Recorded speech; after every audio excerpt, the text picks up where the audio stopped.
एगो चोर पहिया जी।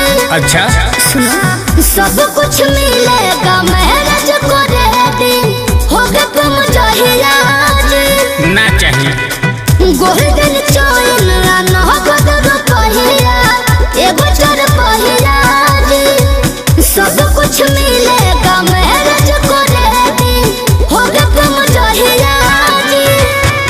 कूलर फ्रिज और टीवी उसके साथ सुंदर बेबी और सूट खत मखमल का सहज मिलेगा। ऐसा है क्या? तो सुनो, जहाँ पर अधिकार दहेज मिलेगा बुझी हो कि माल दहेज मिलेगा। अच्छा जहाँ पर अधिकार दहेज मिलेगा बुझी हो कि माल दहेज मिलेगा। दहेज मिलेगा। अरे सब ब्रांडेड मिलेगा। ना ना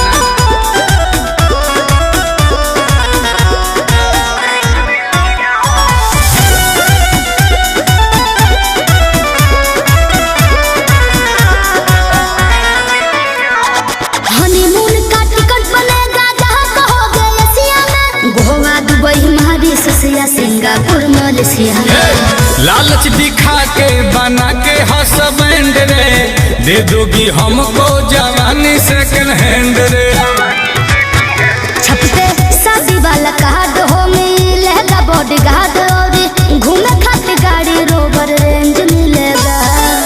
जहाँ पर अधिकार दहेज मिलेगा बुझी कि माल दहेज मिलेगा।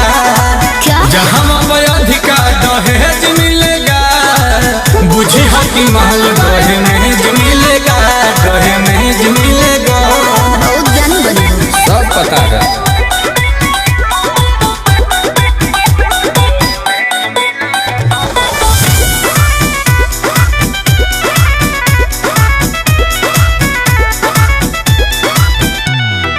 एक बार बना के देखो मुझको अपनी वाइफ जी। इतना पैसा मिलेगा कि बन जाएगी लाइफ जी। प्यार ये तुम्हारा टिकाऊ नहीं है नीलकमल नोट पे बिकाऊ नहीं है। नहीं मानेंगे। बहुत है कि तो कदीर हो लाइया पनीर सब्बा रातियों को भेज नो भेज मिलेगा। मुंह में पानी आ गया। जहाँ पर अधिकार दहेज मिलेगा बुझी हो कि माल दहेज मिलेगा। जहाँ पर अधिकार दहेज मिलेगा बुझी हो कि माल दहेज मिलेगा। दहेज मिलेगा। कंफ्यूजन? हाँ तो फ्री में ही कर लो। आज सोचेंगे। सात पुस्त बैठ के खाएगा।